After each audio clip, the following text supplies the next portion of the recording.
कबीर साहिब ने मगहर से काशी में रिहाइश कर ली थी और वही सत्संग करना शुरू कर दिया था। उनका उपदेश था कि मनुष्य को अपने अंदर ही परमात्मा की तलाश करनी चाहिए।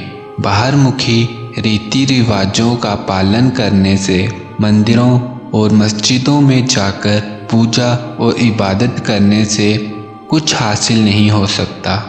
उनकी यह शिक्षा पंडितों और मौलवियों के विचारों से बहुत भिन्न थी, इसलिए दोनों उनके कट्टर विरोधी हो गए। लेकिन कबीर साहिब ने उनकी ओर ध्यान नहीं दिया। जो जिज्ञासु परमात्मा की खोज में उनके पास आते, आप उन्हें अपना उपदेश समझाते। धीरे धीरे उनके शिष्यों की गिनती बढ़ती गई और कबीर साहिब का नाम दूर दूर तक फैल गया।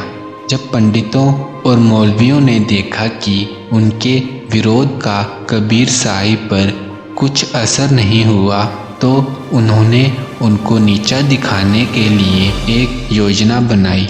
उन्होंने काशी और उसके आसपास यह खबर फैला दी कि कबीर साहिब बहुत धनवान है और अमुक दिन एक धार्मिक पर्व पर बहुत बड़ा यज्ञ कर रहे हैं, जिसमें भोज भी किया जाएगा।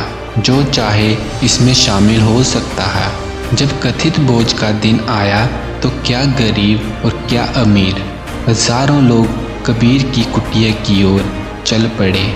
एक मामूली जुलाहे के पास इतने लोगों को भोजन कराने के लिए ना तो धन था, ना ही सामान। इस मुश्किल से बचने के लिए कबीर साहिब शहर से बाहर बहुत दूर चले गए और एक पेड़ की छाया में मालिक के ध्यान में बैठ गए। जैसे ही कबीर साहिब घर से बाहर निकले, सव्य परमात्मा ने उनके रूप में प्रकट होकर भोजन की व्यवस्था की और हजारों लोगों को सव्य भोजन कराया। भोज के लिए आने वाले हर एक व्यक्ति ये कहते हुए लौटा, धन्य है कबीर। जैसे ही साँझ के अंधेरे में कबीर साहिब घर पहुँचे तो उन्हें सारा हाल मालूम हुआ।